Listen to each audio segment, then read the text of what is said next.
नमस्कार। आज हम बात कर रहे हैं बलूचिस्तान की और वहाँ हाल ही में हुए ऑपरेशन बाम की।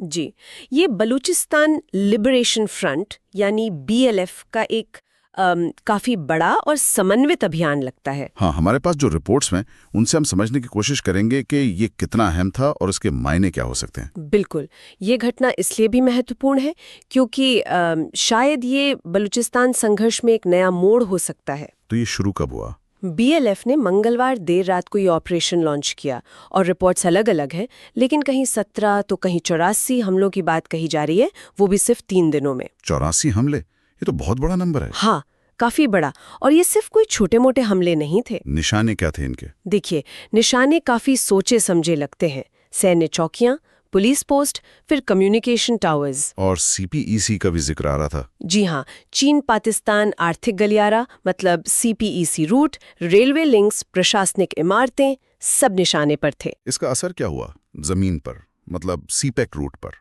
असर तो काफी हुआ। सीपेक मार्ग पर ट्रैफिक रुका, इंटरनेट मोबाइल सेवाएं वो सब बंद करनी पड़ी। हाँ, और बीएलएफ ने इस पर कुछ कहा? हाँ, उनका एक बयान आया जिसमें से एक नई सुबह की शुरुआत कहा गया है। नई सुबह की शुरुआत, ये सिर्फ बड़ा हमला था या पिछले हमलों से कुछ अलग था इसमें, मतलब रणनीति के तौर पर? ये अच्छा सवाल है। स्केल तो बड़ा था ही, जैसे सरकारी आंकड़ों में कम से कम 50 सैनिकों की मौत और 50 से ज्यादा घायल बताए जा रहे हैं। 50 मौतें, ये तो वाकई गंभीर है। जी, लेकिन रणनीति की बात करें तो ये पारंपरिक हिट एंड रन से थोड़ा अलग है। कैसे? बीएलएफ खुद कह रहा है कि वो ये दिखाना चाहते थे कि वो एक बड़े इलाके में एक साथ कोऑर्डिनेटेड ऑपरेशन कर सकते हैं। ये एक तरह से नियंत्रण दिखाने की कोशिश थी। तो ये सिर्फ फौजी कार्रवाई नहीं थी, कोई पॉलिटिकल मैसेज भी था? बिल्कुल। कई विश्लेषक जैसे काजी दाद मोहम्मद रेहान है, उनका मानना है कि ये सिर्फ हमला नहीं है। तो फिर क्या है? ये असल में बलोच स्वराज की जो मांग है उसे और जोरदार तरीके से दुनिया के सामने रखने की एक राजनीतिक कोशिश है। मतलब हथियारों के जरिए एक राजनीतिक बयान देना। हाँ, कह सकते हैं।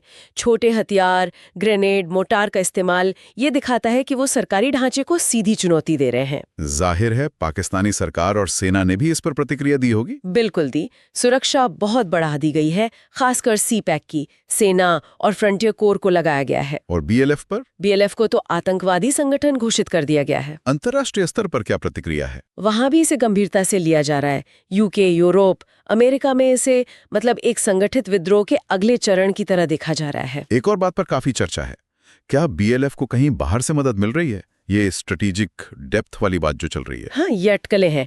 स्ट्रेटेजिक डेप्थ का मतलब होता है किसी बाहरी ताकत से मिलने वाली मदद, जैसे सुरक्षित ठिकाने, ट्रेनिंग या हथियार, संसाधन वगैरह। तो क्या इसके कोई संकेत हैं? देखिए, पुख्ता सबूत तो सामने नहीं आए हैं, लेकिन जिस पैमाने पर ये ऑपरेशन हुआ, जिस तरह का समन्वय, हथियार और तकनीकी जानकारी लगी होगी, खासकर सीपेक जैसे हाई प्रोफाइल टारगेट को निशाना बनाना, उससे ये सवाल उठता है कि क्या ये सब बिना किसी बाहरी मदद के मुमकिन था?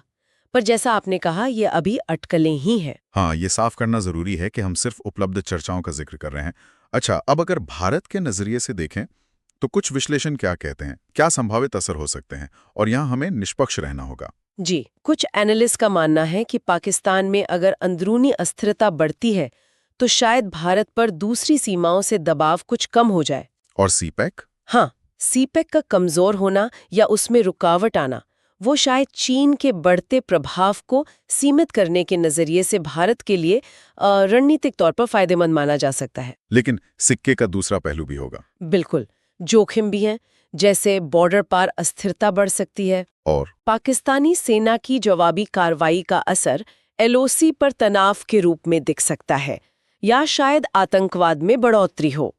और एक खतरा हमेशा रहता है। वो क्या? कि पाकिस्तान इस सब में भारत का हाथ होने का आरोप लगा सकता है, फिर भारत को कूटनीतिक तौर पर उसका जवाब देना होगा। लेकिन फिर वही बात, ये सब संभावित परिदृश्य है। ठीक है, तो आगे क्या होता दिख रहा है? क्या पाकिस्तानी सेना कोई बड़ा ऑपरेशन करेगी जवाब में? इसकी पूरी संभावना है। हो सकता है जो ऑपरेशन अजीम इस्तेहकाम चल रहा है उसी को और बड़ा रूप दिया जाए। और बीएलएफ? वो शायद अपनी आज़ादी की राजनीतिक मांग को और तेज करेंगे, और इस सब के बीच बलूचिस्तान पर अंतर्राष्ट्रीय ध्यान, मानवाधिकार समूहों का ध्यान वो बढ़ सकता है। तो ये सब सुनने के बाद श्रोताओं के लिए सोचने वाली बात यह है कि ये जो कुछ हो रहा है, ये असल में क्या है? क्या ये सिर्फ एक अंदरूनी लड़ाई का बढ़ना है, या ये किसी बड़े जियोपॉलिटिकल खेल का हिस्सा है जिसमें शायद बाहरी ताकतें भी शामिल हों? बलूचिस्तान का भविष्य किस तरफ जा रहा है? ये कुछ अहम सवाल हैं।